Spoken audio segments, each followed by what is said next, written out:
بسم الله الرحمن الرحيم تبارك الذي بيده الملك وهو على كل شيء قدير الذي خلق الموت والحياة ليبلوكم أيكم أحسن عملا وهو العزيز الغفور الذي خلق 7 سماوات طباقا ما ترى في خلق الرحمن من تفاوت فارجع البصر هل ترى من فطور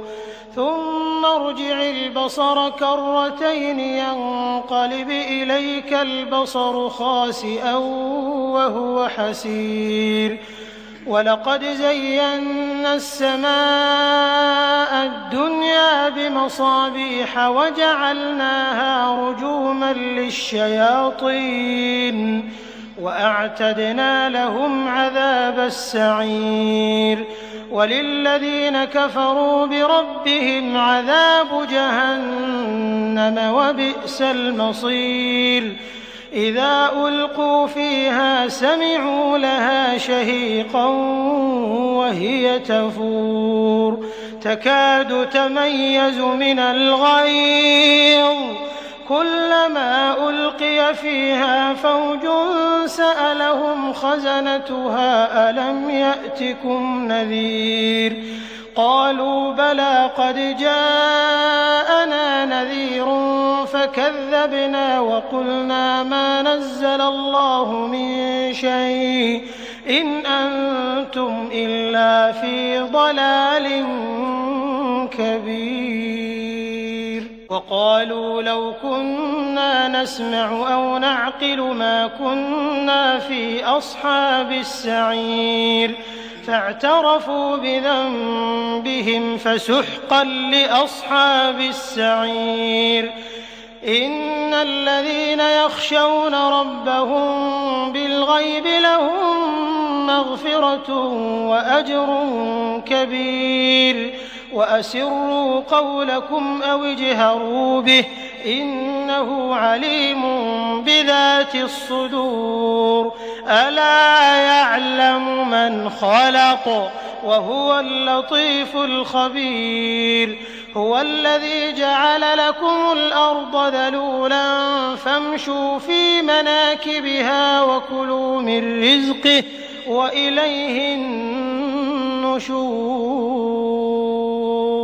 أأمنتم من في السماء أن يخسف بكم الأرض فإذا هي تمور أم أمنتم من في السماء أن يرسل عليكم حاصبا فستعلمون كيف نذير ولقد كذب الذين من قبلهم فكيف كان نكير أولم يروا إلى الطير فوقهم صافات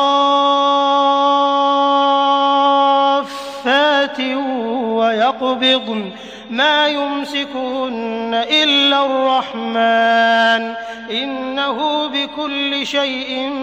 بصير أمن هذا الذي هو جند لكم ينصركم من دون الرحمن إن الكافرون إلا في غرور أمن هذا الذي يرزقكم إن أمسك رزقه بل لجوا في عتو ونفور أفمن يمشي مكبا على وجهه أهدى أمن يمشي سويا على صراط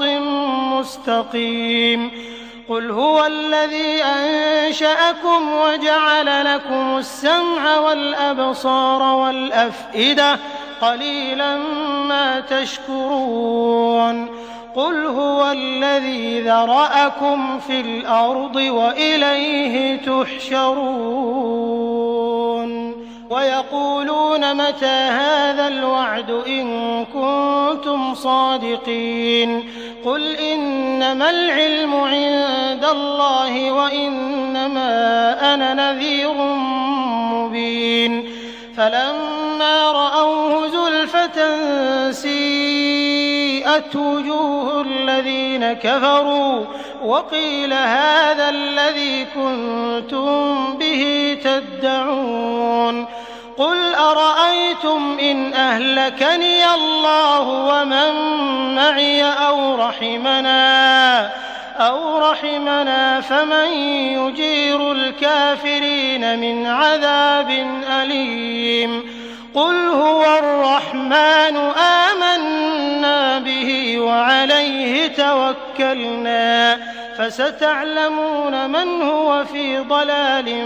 مبين قل أرأيتم إن أصبح ماؤكم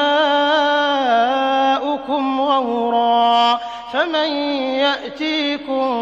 بماء معين